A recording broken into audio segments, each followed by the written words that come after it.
अस्सलामु अलैकुम वरहमतुल्लाहि वबरकातुहू। अज़ीज़ दोस्तों, मैं मोहम्मद उमर शेख उर्फ़ ज़ाकिर बीजापुर से। हम समाजी साइंस मज़मून में आज एक नए सबक का आगाज़ कर रहे हैं जिसका नाम है रियासत मैसूर और अंग्रेज़।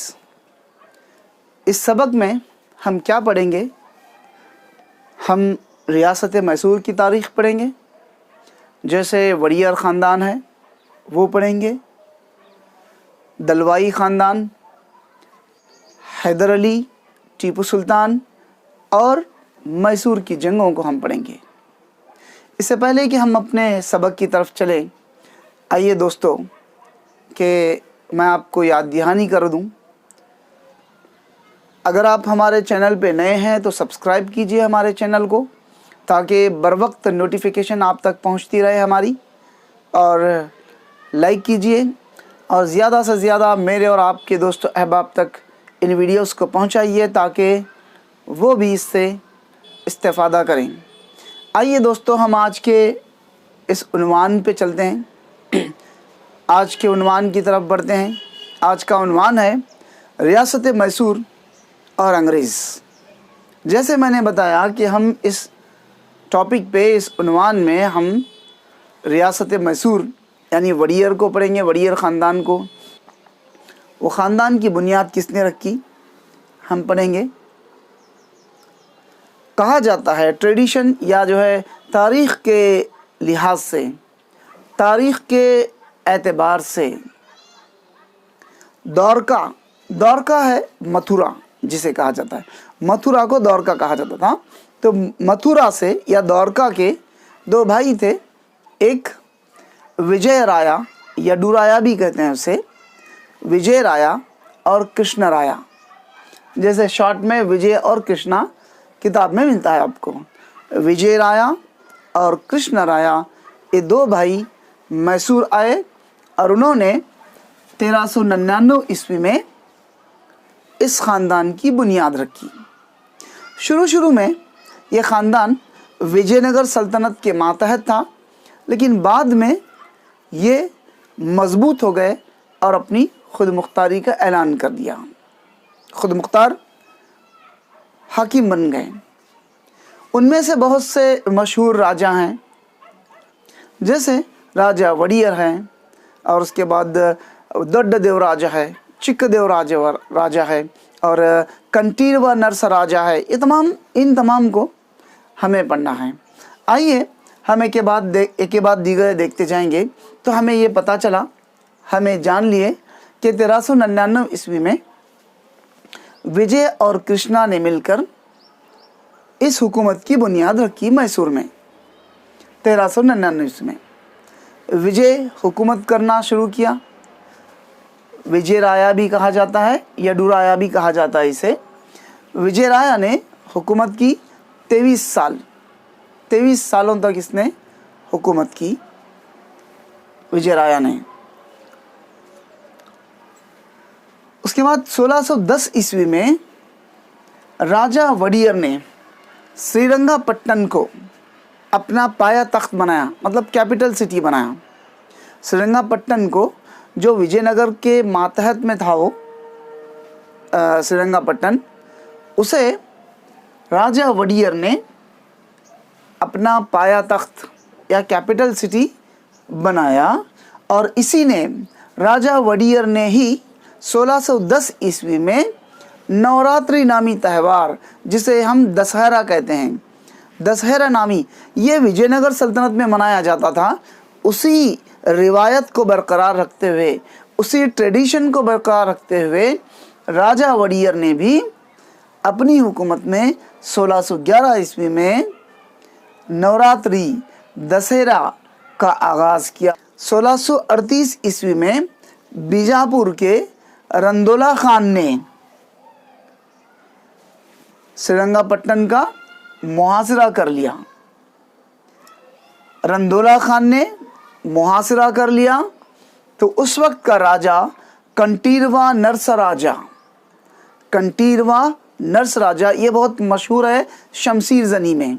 यानी तलवार चलाने में बहुत मशहूर है ये राजा, जिसका नाम कंटीरवा नरस राजा है। ये इसने इसके मुहासरे को नाकाम बना दिया, पिस्पा कर दिया, मतलब उसे हरा दिया। किसे? रंदोला खान को शिकस्त दे दी कंटीरवा नरस राजा ने। फिर इसी ने कंटीरवा नरस राजा ने श्रीरंगपट्टन में नरसिम्हा का मंदिर और बंगार डोड्डे नहर तामीर करवाई। बहुत अहम है, याद रखिए। देखिए, नरसा राजा ने श्रीरंगपट्टन में नरसिम्हा का मंदिर और बंगार डोड्डे नहर तामीर करवाई, और इसी ने सोने के सिक्के बनवाए। सोने के सिक्के जो कांति राया पनाम के नाम से मशहूर हुए, इसे कहा गया। फिर इसके दरबार में नरसिम्हा राजा यानी नरसा राजा के दरबार में या उसके दौरे हुकूमत में शौरा जो थे, कन्नड़ा के मशहूर शौरा जो थे, पोएट जो थे, कन्नड़ा पोएट्स, वो गोविंदा वैद्य, पंडित भास्कर और तमारसा, ये जो है शौरा उसके दरबार में मौजूद थे। और गोविंदा वैद्य ने कंटीरवा नरसा विजय नामी किताब लिखी। कंटीरवा नरसा राजा के बाद उसका जानशीन दोड्डा देवराया बना, जो 1656 ईस्वी में तख्त नशीन हुआ। उसका एक मशहूर कारनामा यह है कि उसने चामुंडी पहाड़ पर नंदी का मुजस्समा, जो एक संगी है, एक संगी से मुराद एक पत्थर में तराशा गया, एक पत्थर में तराशा गया नंदी का मुजस्समा चामुंडी पहाड़ पर दोड्डा देवराया ने नस्ब करवाया, यानी वहाँ पे बनवाया, रखवाया। और उसने चामुंडी पहाड़ पर सीढ़ियाँ तामीर करवाईं वहाँ तक पहुँचने के लिए। ये एक बहुत ही मशहूर कारनामा दोड्डा देवराया का है। उसके बाद आइए दोस्तों, हम चिक्क देवराज वड़ियर पढ़ेंगे। दोड्डा देवराया के बाद उसका जानशीन चिक्क देवराज वड़ियर बना। जो चिक्क देवराज वड़ियर रियासत मैसूर की तारीख़ में एक बहुत ही मशहूर राजा हो गुज़रा है, बहुत मशहूर राजा था। इसने चिकमंगलूर, मैसूर, मेलकोटे वग़ैरह के इलाक़ों को अपनी हुकूमत में शामिल कर लिया। और जब मुग़लों ने यानी औरंगज़ेब ने बीजापुर फ़तह किया और बीजापुर के बाद बेंगलुरु पे कब्ज़ा किया, तो चिक्क देवराज वड़ियर ने मुग़ल बादशाह औरंगज़ेब से दोस्ताना ताल्लुक़ात कायम करके बेंगलुरु को हासिल किया औरंगज़ेब से, और उन्हें इजारा देता रहा, यानी रकम देता रहा, पैसे देता रहा। और ये तय पाया दोनों के दरमियान में कि मुग़लों की मदद के लिए चिक्क देवराज वड़ियर एक फ़ौज अपने पास या फ़ौज की टुकड़ी अपने पास हमेशा तैयार रखेगा। तो फिर ये एक बहुत अपने निज़ाम को बहुत ही अच्छे अंदाज में इसने चलाया। आबपाशी को फ़रोग़ दिया, इरिगेशन को फ़रोग़ दिया, 2 नहरें बनवाईं, और अपने जो निज़ाम हुकूमत था उसका निज़ाम हुकूमत को अच्छे अंदाज में चलाने के लिए इन्हें डिपार्टमेंट्स बनाए। चिक्क देवराज वड़ियर ने महकमे बनाए, यानी डिपार्टमेंट्स बनाया, जो 18 महकमों पे मुश्तमिल था, जिसे 18 कचहरी कहा जाता है। चिक्क देवराज वड़ियर ने अपने लिए कर्नाटक चक्रवर्ती का लक़ब इख्तियार किया, और इसे नौकोटी नारायण भी कहा जाता है। आइए देखें कि नौकोटी नारायण क्यों कहा जाता है। चिक्क देवराज वड़ियर को नौकोटी नारायण इसलिए कहा जाता है कि उसने अपने सरकारी ख़जाने में 9 करोड़ अशरफियाँ जमा की थी। कैसे जमा किया था वो? अपने जो सरकारी काम होते थे उसमें जो फजूल खर्ची होती थी, उस फजूल खर्ची को बंद करके किफ़ायत शारी के साथ इसने अपने ख़जाने में 9 करोड़ अशरफियाँ जमा किया था। तो इसलिए इसे 9 कोटी नारायण भी कहा जाता है। इसने डाक के निज़ाम को बेहतर बनाया, जिसको अंचे निज़ाम या अंचे कचहरी निज़ाम कहा जाता था उसके दौर में, डाक के निज़ाम को। और इसने बेंगलुरु फोर्ट में कोटे वेंकटरामन नामी मंदिर तामीर करवाई और मैसूर में श्वेता वराहा नामी मंदिर तामीर करवाई और कुंडलपेट में परवासुदेव मंदिर तामीर करवाई। और ये खुद एक शायर था। कौन? चिकदेवराज वडियर खुद एक शायर था और इसने एक नज़म लिखी देवता की तारीफ में। तो नज़म को चिकदेवराज बनापम के नाम से वो मशहूर है और ये शोरा की हिम्मत अफजाई भी किया करता था।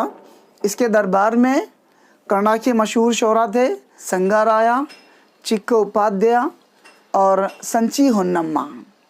संची होन्नम्मा ने एक किताब लिखी जिसको हदी बद्य धर्म कहा जाता है। उस किताब को संची होन्नम्मा ने लिखा है। और दोस्तों, हमने क्या पढ़ा इसमें? चिकदेवराज वडियर में क्या पढ़ा उसके ताल्लुक़ से? चिकदेवराज वडियर के ताल्लुक़ से हमने क्या देखा कि वो एक बहुत ही मशहूर राजा था और कर्नाटक चक्रवर्ती उसी को कहा जाता है, 9 कोटी नारायण उसी को कहा जाता है। इसने नहरें बनवा कर आबपाशी को फ़रोग़ दिया, डाक के निज़ाम को बेहतर बनाया और अपने निज़ाम हुकूमत के लिए यानी 18 महकमा जात बनाए, जिसे 18 कचहरी कहा जाता है। ये तमाम चीज़ें हमने चिकदेवराज वडियर के ताल्लुक़ से पढ़ा।